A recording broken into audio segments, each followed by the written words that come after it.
guys. It's my theme music. Every good hero. Why don't you have some? All right, everyone. This is Tim Online, Big Blue, bringing you the best in New York Giants sports talk and entertainment. Keeping it light, keeping it funky on a Friday. You know what? Still doing the homage to Big Pun. We're going to talk about a couple things today. We're going to talk about the Giant injury report. We're going to see how they could potentially win this game against the Carolina Panthers. And I want to talk about the actor, also known as Joe Judge. Alas, poor York. I knew him well, Horatio. A fellow of infinite jest, of most excellent fancy, Joe Judge. Because he's the ultimate actor, he's the ultimate chameleon. But before we get into it, let's get into the New York Giants injury report. And I just knocked over all my bottles of water, and it wasn't ninjas, it was me. So who's going to be in and out for the Sunday's game? We already know it looks like Saquon Barkley is out. The smooth sounds of Kenny G will not be playing on Sunday as well. John Ross is questionable. Color me shocked. Kadarius Toney is going to be out. Danny Shelton is going to be doubtful, and I've always told you, if you're doubtful, you usually do not play. Darius Slayton is with the hamstring is still questionable. Sterling Shepard's questionable with the hammy, and the calf for Evan Ingram is also questionable. I mean, everyone else was either limited or at a full practice. I actually got my Ojulari jersey today, so I'm going to be wearing that, I think, on Sunday. Not going to the game, it's going to go Sunday. But how can the Giants beat the Carolina Panthers? Luck? Their bus breaks down? They fall off the bus altogether like a Three Stooges thing, and then kind of like, hey, Mo, and all get tied up together, and they all twist their ankles. 46 of their 53 men don't show up. No, I'm just joking. Very simple game plan. This needs to be a simplistic game plan for the Giants to win. And it's going to be, you know what? Bring the formation in tight. 2 tight ends. Try to run. It's not sexy. It's not exciting. Ball control, clock control, play action. And I think that's going to be the best, because right now our defense is putrid at best. So maybe keeping them off the field is not a bad thing. You're going to be out with some of your weapons, but some of your guys look like they're going to be back. But just control the clock. 2 tight ends, and just try to ground and pound. Mix in some play action. Will that work? I don't know. But you know what? I mean, that's what I would do. And if that doesn't work and you get into a shootout, floating pocket. Roll the pocket to the left, roll the pocket to the right. Get Daniel Jones out of harm's way by rolling him out to the left or left to the right. Or like I said, just basically have a floating pocket. Or hopefully try to take an advantage of the over-aggressiveness of the Carolina defense. Because you know what? Hassan Reddick is there. We know what happened last time he played against Daniel Jones. I mean, it's not a recipe for, like I said, it's not a sexy game. So it's not something you're looking at and go, wow, that looks like that's gonna be a great game to watch. Nope. Keep it simple. Ground and pound, play action, get behind early, roll him out. Floating pocket, left to the right. Have him step up. Short passes. Keep a nice, even, consistent rhythm with the offense. Something we don't do a lot of, because we have so many threes and outs and so many bad plays, but we need a consistent rhythm with the offense. And that could be your philosophy for winning.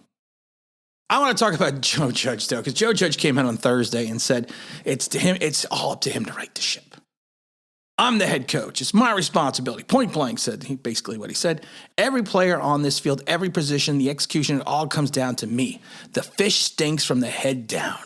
I was taught by great guys I've worked for and I played for. There's no excuses. Wow. Yeah. There's no exceptions, Joe Judge added.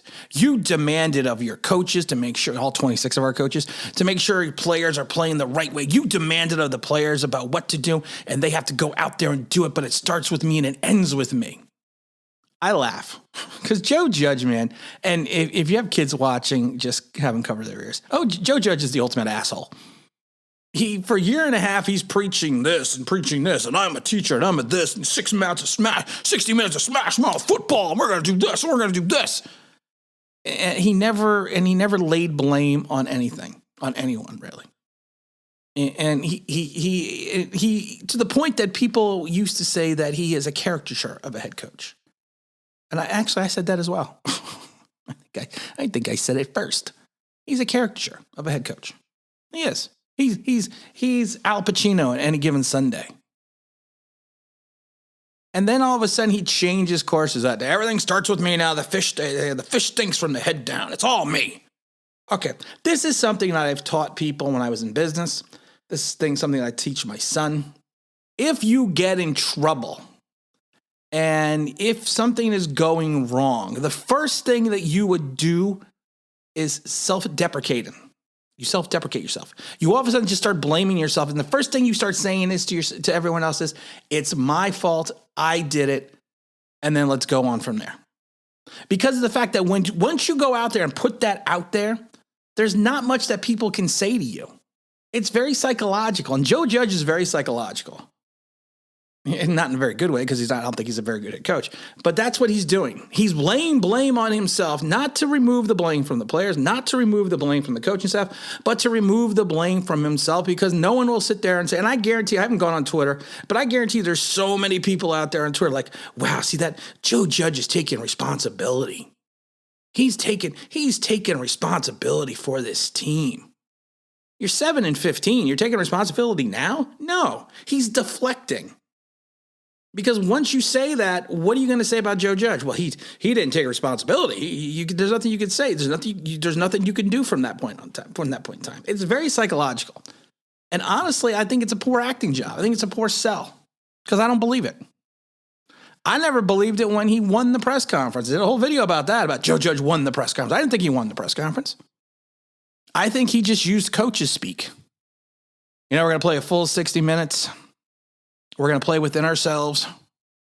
We're going to help groom and grow this organization, this roster, to make it a better situation.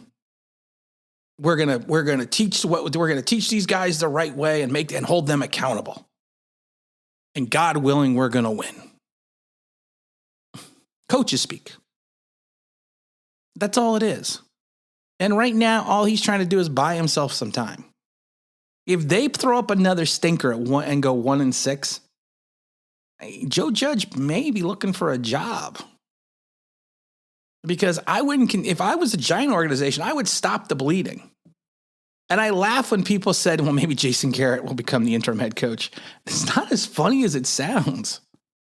If the Giants get beat 41-7 and the buck stops with Joe Judge and the fish stinks from the head down, then get rid of the fish. See, Joe, you didn't see that one coming, did you? You didn't see that one coming. That wasn't in one of your psychological books, your psychology books, or was it?